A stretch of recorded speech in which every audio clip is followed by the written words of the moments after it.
देखो रविंद्र जी भाई साहब, कवि सम्मेलन तो बहुत अच्छा हो गया है, अब और भी अच्छा हो जाएगा क्योंकि मैं आ गया हूं। आत्मविश्वास ही मुसीबत में काम आता है। कितना अच्छा सुनाया अनिल जी आपने। मैं इनसे भी अच्छा गीत आपको सुना सकता हूं, पर क्या है कि अभी वो गीत मैंने लिखा नहीं है। जितने भी आए हैं सब श्रेष्ठ कवि हैं। अब आप एक कवि को सुनो। विजय लक्ष्मी दीदी ने इतना ने तो बहुत मीठा गाया, गजेंद्र जी भाई साहब ने भी बहुत मीठा सुनाया। मैं तो इनके जितना मीठा गा नहीं सकता, बल्कि इसी अयोग्यता की वजह से मेरी शादी हुई थी।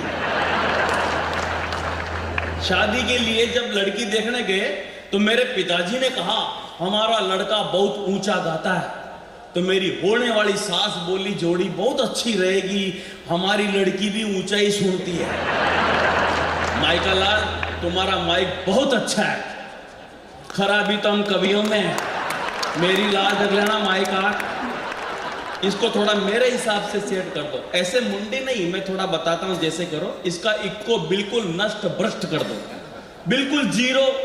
बुद्धि प्रकाश दादीज की ओरिजिनल आवाज आनी चाहिए।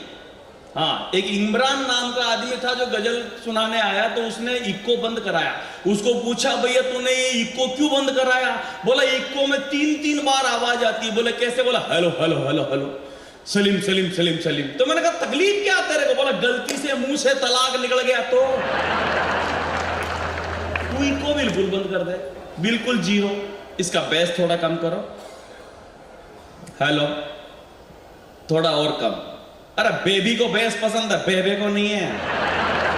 यस, इसकी ट्रिपल थोड़ी सी बढ़ाओ, हेलो थोड़ी सी ट्रिपल बढ़ाओ। जो मॉनिटर कहीं से भी स्टेज को अगर बाई द वे साउंड दे रहा है तो उसको थोड़ा सा लाउड करके सॉफ्ट करो, हेलो हेलो। हाँ, ये इतनी बातें मैं इसलिए बता रहा हूं ताकि तुम्हें पता चल जाए मैं भी पहले माइक वाला ही था। जय हो, जय हो। अब इस माइक को वापस पहले जैसा ही कर दो।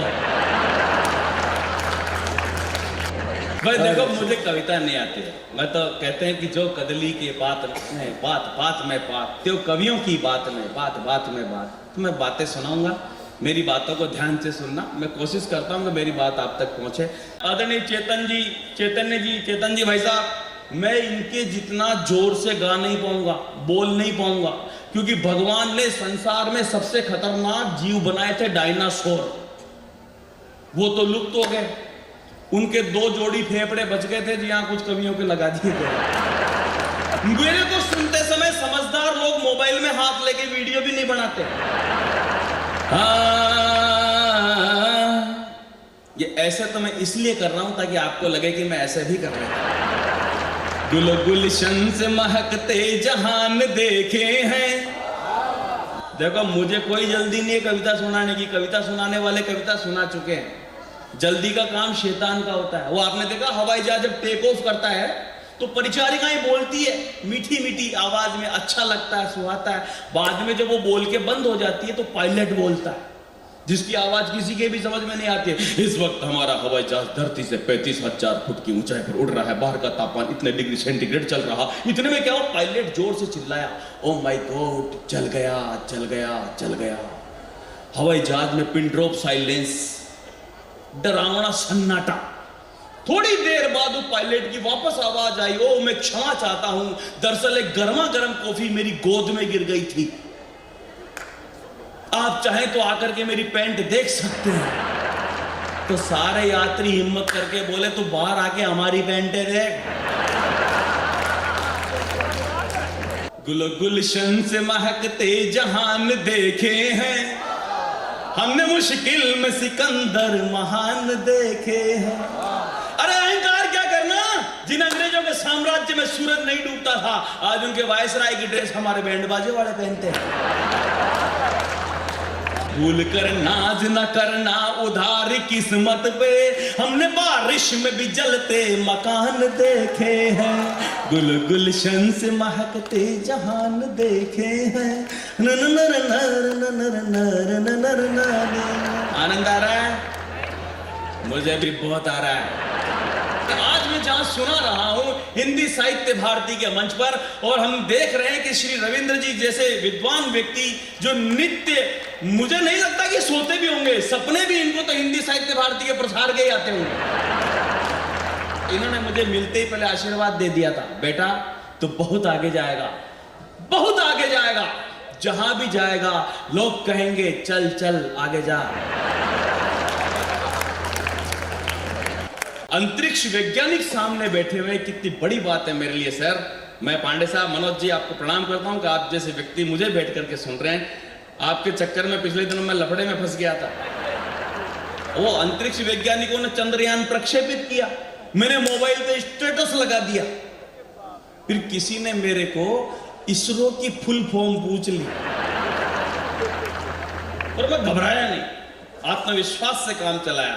मैंने क्रॉस क्वेश्चन ठोका, मैंने कहा किससे पूछ रहा है? इसरो से मेरा बचपन से नाता है। मैं जब स्कूल में पढ़ने जाता था तो मैडम कहती थी लड़कियां उस रो में बैठेगी, बुद्धि प्रकाश इस रो में। मैं भी शुरू नहीं हुआ हूं, घंटा भर तो मेरा तबला के समय में ही लगता है। खूब तरक्की करने का हर पल हंगामा है, यार दोस्त दुनिया भर के और रामा सामा है। 5-5 हजार दोस्त तो भाई साहब लोगों के फेसबुक पे पड़े हुए। अच्छा, फेसबुक भी बड़ी ऊंची चीज है। आदमी के हाथ में मोबाइल रहता तो लगा ही रहता है। एक आदमी ने फेसबुक पर पोस्ट किया, पंछी बनूं उड़ता फिरूं मैं मस्त गगन में, तो नीचे लुगाई ने कमेंट किया, धरती पर आते ही सब्जी ले आना भवन में, वरना एक भी बाल नहीं बचेगा चमन में। नितिन चैतन्य से पूछा, भैया तुम कवि सम्मेलन और कविता के अलावा और क्या करते हो? बोला भाई साहब मैं नारी कल्याण का काम करता हूं, नारी सेवा का काम करता हूं। और मैंने कहा अच्छा, कोई एनजीओ चलाते हो क्या? बोला नहीं भाई साहब, फेसबुक पर लड़की और महिलाओं के फोटो लाइक करता हूं। मैंने कहा ये भी कल्याण का ही काम है। कविता का महाकुंभ चल रहा है, चुनाव का महाकुंभ दिल्ली में निपटा, चुनाव भी निपटे, आम आदमी पार्टी भी निपटी और कांग्रेस पहले से ही निपटी हुई थी। किसी ने पूछा मुझसे कि ये विपक्ष कैसे निपट गया? मैंने कहा विपक्षियों ने योगी जी की बात नहीं मानी।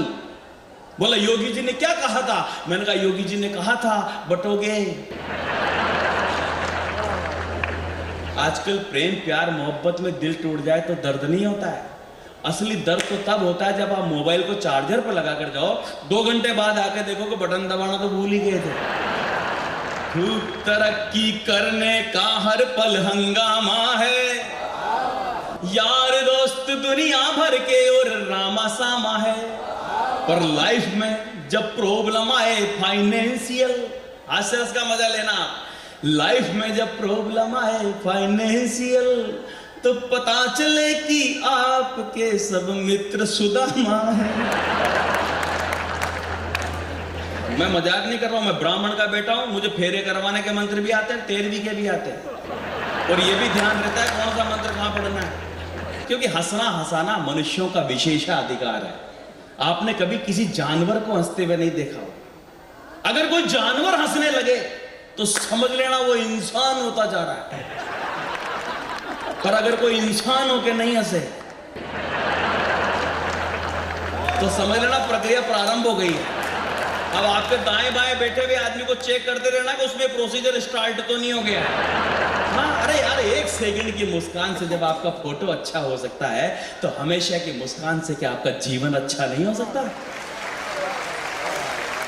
हाँ, आप तो बहुत ही अच्छा सुन रहे हो, इतना अच्छा तो लोग सुनते ही नहीं सर। मैं तो कुछ दिन पहले तीर्थ यात्रा पर गया था, बैंकॉक। हाँ, मेरे टिकट तो गजेंद्र जी भाई साहब ने बनाए थे। आगे ऐसा अच्छा समारोह चल रहा था, आगे आगे एक सज्जन बैठे हुए थे, न हंस रहे थे न ताली बजा रहे थे। मैंने कहा भाई साहब आप हंस नहीं रहे? बोला मैं क्यों हंसूं, मैं बड़ा आदमी हूं, मैंने इस काम के लिए नौकर रखे हुए। और मैंने कहा क्या बड़प्पन, हंसने के लिए नौकर रखे? मैंने कहा भाई साहब आप ताली भी नहीं बजा रहे। बोला मैं क्यों बजाऊं, मैं बड़ा आदमी हूं, मैंने इस काम के लिए नौकर रखे हुए। अरे मैंने कहा क्या बड़प्पन यार, हंसने के लिए नौकर, ठाका लगाने के लिए नौकर, तालियां बजाने के लिए नौकर। कुछ दिनों बाद उनकी शादी हुई, फिर मुझे कुछ भी नहीं पूछना पड़ा क्योंकि वो बड़े आदमी थे।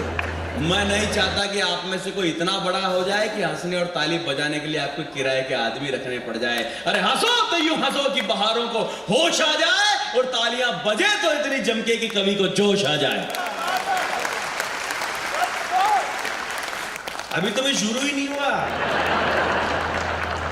मुस्कुराहट के दम पर गम को सीना जान गए, पी करके बिना बहके तो समझो पीना जान गए। क्या जुम्बिश आई है। पीने वालों की दुनिया भी बड़ी अद्भुत होती है। आज रविंद्र जी भाई साहब एक सज्जन मुझे ज्ञान दे रहे थे, मुझे, मेरा खुद का नाम बुद्धि प्रकाश है, मेरे खुद के ज्ञान देने की एजेंसी है, और तकदीर में खोट हो तो चोट हो ही जाए। बुद्धि प्रकाश जी, किसका रहा है किसकी रह जाएगी, सब मर जाएंगे ये विस्की रह जाएगी। मैंने कहा वाह रे ज्ञानी, इनकी दुनिया बड़ी अद्भुत होती है साहब। हमारे पड़ोस में भी एक सज्जन रहते हैं, मस्त रहते हैं, कुल रहते हैं आनंद में। एक दिन मैं वहां से निकल रहा था, वो घर के बाहर ताला लगा हुआ था, उसमें चाबी लगा करके उसको खोलने की कोशिश कर रहे थे, पर वो खुल नहीं रहा था उससे। मैं उधर से निकला तो मैंने कहा जी मैं आपकी कोई मदद कर दूं। अब वो आपने सुना होगा ना, काव्येषु नाटकम रम्यम, अब कविता में नाटकीयता कैसे आती देखना। वो ताला खोलने की कोशिश कर रहे थे, चाबी उसमें जा नहीं रही थी। मैं उधर से निकला तो मैंने कहा भाई साहब मैं कोई आपकी मदद कर दूं। वो बोला नहीं, ताला तो मैं ही खोलूंगा, आप तो बस इस मकान को पकड़े रखो। तो मुस्कुराहट के दम पर गम को सीना जान गए, पी करके बिना बहके तो समझो पीना जान गए। और दर्द और कड़वे वचन भी, कविता वाले लोग बताना जहां जहां बैठे हैं, दर्द और कड़वे वचन भी जब सहन होने लगे, दर्द और कड़वे वचन भी जब सहन होने लगे, तब समझ लेना कि बुद्धि अब तुम जीना जान गए, तब समझ लेना